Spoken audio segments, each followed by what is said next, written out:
नमस्कार दोस्तों। खबर और मनोरंजन का अड्डा मीडिया पार्ट 24 घंटे ब्रॉडकास्ट में आपका स्वागत है। आज हम बात कर रहे हैं ट्रैफिक की, यानी पूरे शहर में जाम जो लगता है उसको लेकर के हम आपके सामने आए हैं।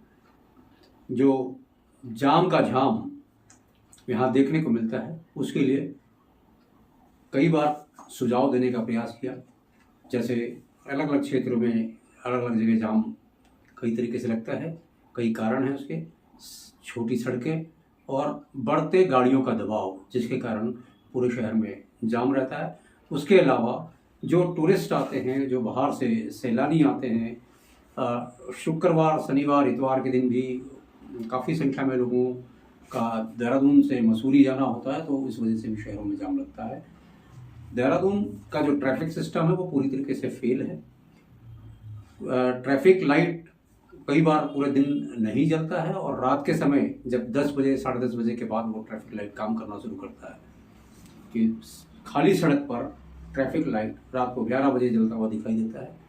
और कई ऐसे चौराहे हैं जहाँ पर ट्रैफिक लाइट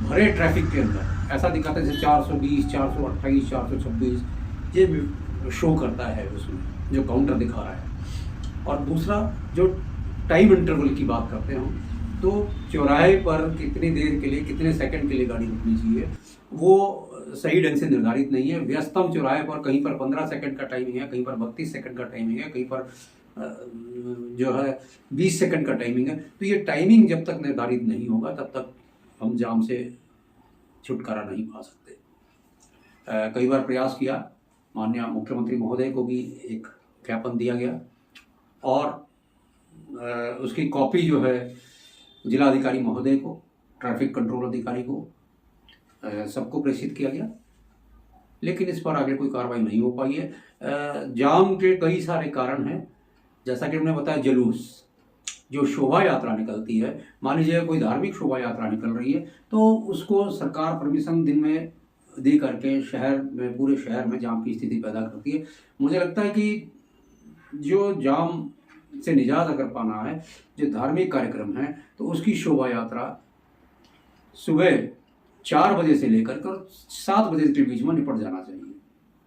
अगर सरकार किसी भी शोभा यात्रा के लिए या जुलूस के लिए परमिशन देती है, तो सुबह 4, जैसे सुबह प्रभात फेरी निकलती है, हम भगवान का नाम लेते हैं, तो भगवान का नाम सुबह लिया जा सकता है। और इसमें मुझे लगता नहीं है कि किसी को दिखाने के लिए हम ये सब कार्यक्रम करें।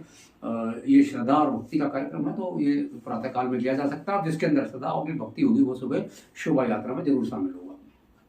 तो एक कारण शोभा यात्रा।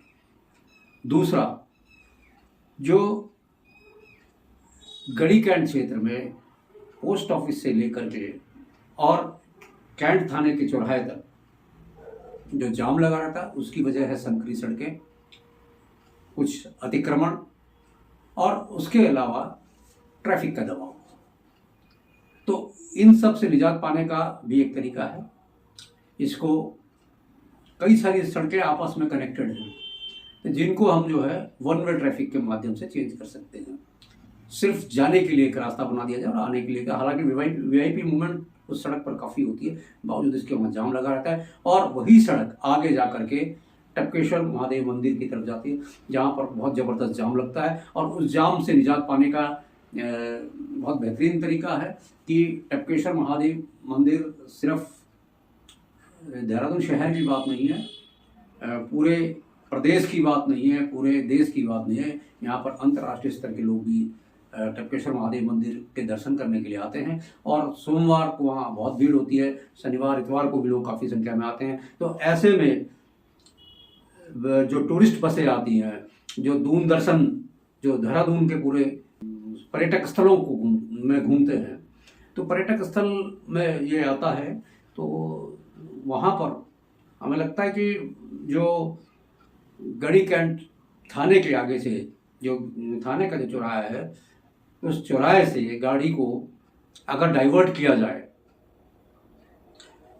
नींबू वाले की तरफ, और वहाँ से हेलीपैड पर्यटन विभाग की तरफ, और पर्यटन विभाग का अगर हम जो है 20 से 30 फीट की दीवार तोड़ते हैं, तो पूरी जाम की समस्या हमेशा के लिए समाप्त हो जाएगी और पूरी ट्रैफिक सुचारू रूप से चलने लगेगी।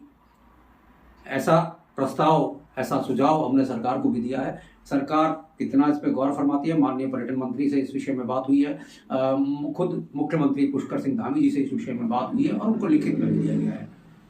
देखना होगा कि इस पर कितना अमल हो पाता है, कितनी कार्रवाई हो पाती है, क्योंकि इमरजेंसी के दौरान कहीं पर कोई आग की घटना हो जाती है, कहीं पर कोई इमरजेंसी में किसी को अगर हॉस्पिटल लेके जाना होता है तो इतनी संकरी सड़क है टपकेश्वर रोड कि वहाँ पर एक बस के साथ में स्कूटर या मोटरसाइकिल का भी निकलना संभव नहीं है, अगर बस एक तरफ से आ रही है तो। और वहाँ पर टूरिस्ट बसें जाती हैं, अच्छी संख्या में जाती हैं, और खाली ये शिवरात्रि मेले की बात नहीं है, ये खाली सावन के महीने की बात नहीं है, पूरे वर्ष भर टपकेश्वर महादेव मंदिर में बहुत संख्या में श्रद्धालु आते हैं और जितने भी श्रद्धालु आते हैं वो भी उस जाम में फंस जाते हैं। कईयों की गाड़ी छूट जाती है, कईयों की ट्रेनें छूट जाती हैं, कई लोग एयरपोर्ट नहीं पहुंच पाते हैं, और जो स्थानीय लोग हैं वो इतने परेशान हैं वहाँ पर कि उनको वहाँ से अगर मान लीजिए हॉस्पिटल जाना है तो वो हॉस्पिटल एम्बुलेंस से नहीं जा सकते, ऑफिस जाना है ऑफिस टाइम से नहीं पहुँच सकते, या वहाँ से घर आना हो तो ऑफिस से वो टाइम से नहीं पहुँच सकते। इतनी ज़बरदस्त जाम की समस्या, वहाँ 3-3, 4-4 घंटे की जाम कई बार देखने को मिलती है। तो सरकार से अनुरोध है, सुझाव है कि आप पर्यटन विभाग का 30 फीट का दीवार तोड़ करके और पर्यटन विभाग के आगे से ही अगर जो टूरिस्ट बसें हैं या गाड़ियां हैं वो जाने की सुविधा अगर हो जाए तो सारी समस्या जाम की खत्म हो जाती है। दूसरा तरीका है वन वे ट्रैफिक, सिर्फ एक तरफ से गाड़ी आएगी और दूसरी तरफ से जाएगी। कुछ लैंड वहाँ पर एक्वायर करना पड़ेगा गवर्नमेंट को, ताकि जो है वो दूसरी तरफ से सड़क थोड़ी सी जो कंजस्टेड है जहाँ पर, वहाँ से खुल सके। तो ये व्यवस्था वहाँ पर होनी चाहिए।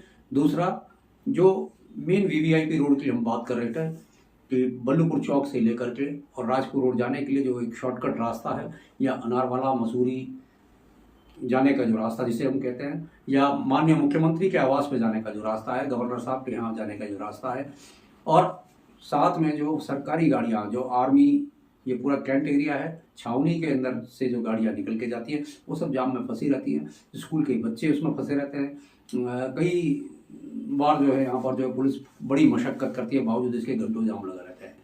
तो इस जाम की समस्या को सुलझाने के लिए जो कनेक्टिंग रोड्स हैं उनमें one way, strictly one way कर दिया जाए। मतलब अगर किसी को 10 मीटर या 15 मीटर 20 मीटर भी जाना हो तो उसे वहाँ से जाना ना दिया जाए, वो वन वे का ही पालन करें।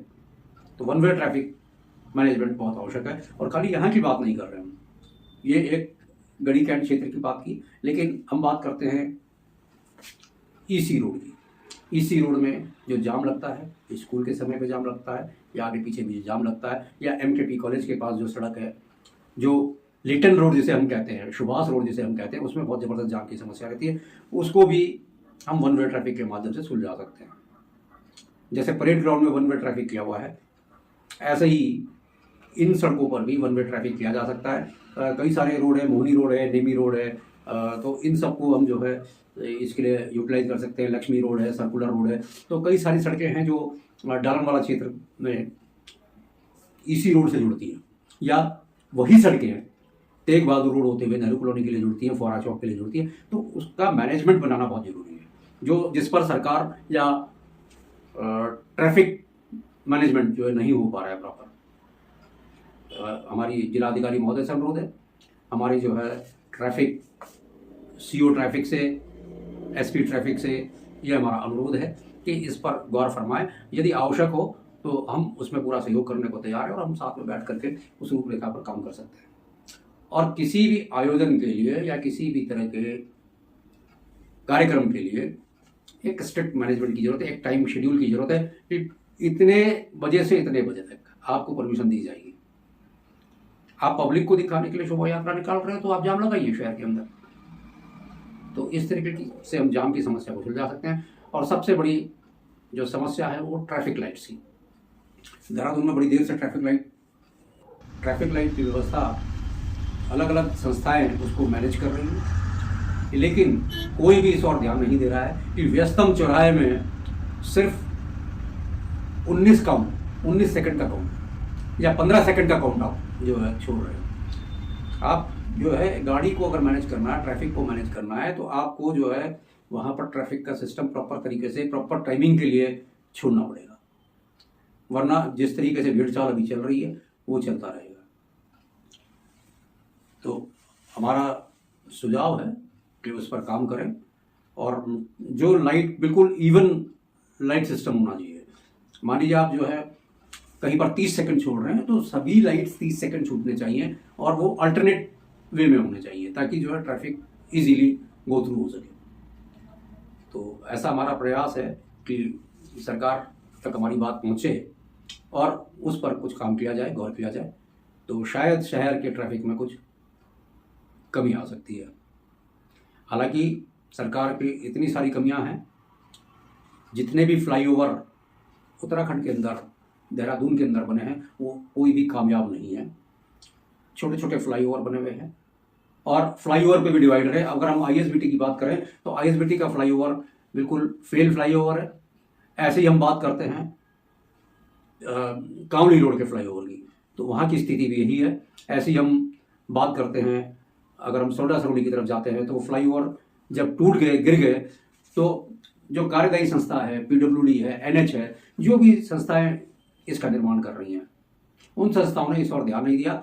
मुहूर्त के उस फ्लाईओवर के उद्घाटन के बाद अगर महीने 2 महीने के अंदर उसका एक हिस्सा गिर जाता है तो आज तक वो रिपेयर नहीं हुआ है। ये बात तब की कर रहे हैं जब मुख्यमंत्री त्रिवेंद्र सिंह रावत जी होते थे, यानी कि 7 साल पुरानी, क्योंकि जो हमारे वर्तमान मुख्यमंत्री वो भी पिछले लगभग 7 साल से प्रदेश में मुख्यमंत्री, और उनसे पहले त्रिवेंद्र रावत जी की सरकार थी। उस दौरान इन पुलों का उद्घाटन हुआ था, और ये लोकार्पण के बाद उन पुलों के एक हिस्सा धराशायी हो गया था। वो आज भी वैसा का वैसा ही है। कार्यदायी संस्था कार्य नहीं कर रही है, सरकार आंखें मूंद कर बैठी है, जिलाधिकारी महोदय उस पर ध्यान नहीं दे रहे हैं। कई बार इस मुद्दे को उठाने का प्रयास किया गया, लेकिन किसी ने इस पर ध्यान नहीं दिया। ये शहर के हित में नहीं है। हमारे जो पर्यटक बाहर से आते हैं, अभी हाल फिलहाल में ही अपने सोडा सरोली के आसपास, बड़ा सी ग्रांड के आसपास जो है एक एक्सीडेंट देखा कार का, तो ये सब उसी का नतीजा आप कह सकते हैं कि पुल का क्षतिग्रस्त हिस्सा, किसी का कोई हिस्सा क्षतिग्रस्त है, किसी का किस तरह से हिस्सा जो है क्षतिग्रस्त है। तो इन सब का निवारण कैसे होगा, क्या होगा, सरकार इस पर कितना इनिशिएटिव लेगी, हमारा प्रयास है। हम ऐसे मुद्दों को उजागर करते रहते हैं। जन समस्या, जन सरोकार के मुद्दे, जो समस्याएं ट्रैफिक से संबंधित है, जो समस्याएं आम जनता से संबंधित है, उसको हम उठाने का प्रयास करते हैं। ये माध्यम है सभी लोगों के लिए। आप सभी से अपील है, सभी जनता से अपील है कि प्रदेश के विकास के लिए, आपके क्षेत्र के विकास के लिए, आपके क्षेत्र से संबंधित समस्याओं के लिए, जो आपके क्षेत्र में अधिकारी, कई अधिकारी ऐसे हैं जो क्षेत्र की समस्या को नज़रअंदाज करते हैं। कई ऐसे संस्थान हैं जिन्होंने सीवर लाइन खोदा और सड़क छोड़ दी वैसी, जो उनके सामान पड़े थे, जो उनके इंडिकेटर बोर्ड पड़े थे, वो आज तक वहीं के वहीं रखे हुए हैं। हालांकि वो काम खत्म किए हुए 1.5-2 महीने हो गए, और सड़कें आज तक बनी नहीं है। वहाँ के सड़कों के इतने बुरे हाल है, जो पत्थर, जो ईंटें जो जैसे रखे थे वैसे के वैसे ये सड़कों पर गड्ढे हैं। लोग हिचकोले खाते खाते अपने घर को या घर से ऑफिस को जाते हैं। तो ये काम सब हमारे उत्तराखंड की राजधानी देहरादून में हो रहा है, और इस काम को नए नगर निगम के मेयर महोदय और जो पार्षद चुन करके आए हैं, वो लोग कितने सुचारू ढंग से करवा पाते हैं, कब तक हो पाता है, ये देखना होगा। लेकिन जनता से अपील है कि ऐसे मुद्दे हमारे संज्ञान में लाते रहें और हम सरकार तक आपकी बातें पहुंचाते रहें। हम आम जनता और सरकार के बीच की कड़ी का काम करने का प्रयास कर रहे हैं कि क्षेत्र की हर समस्या सरकार तक पहुंचे और सरकार उसका जो है निवारण समय से कर सके, ताकि लोगों को असुविधा का सामना करना ना पड़े। तो दोस्तों, अभी के लिए इतना ही। मुझे इजाज़त, फिर होगी एक नए मुद्दे के साथ दोबारा मुलाकात। नमस्कार, जय हिंद।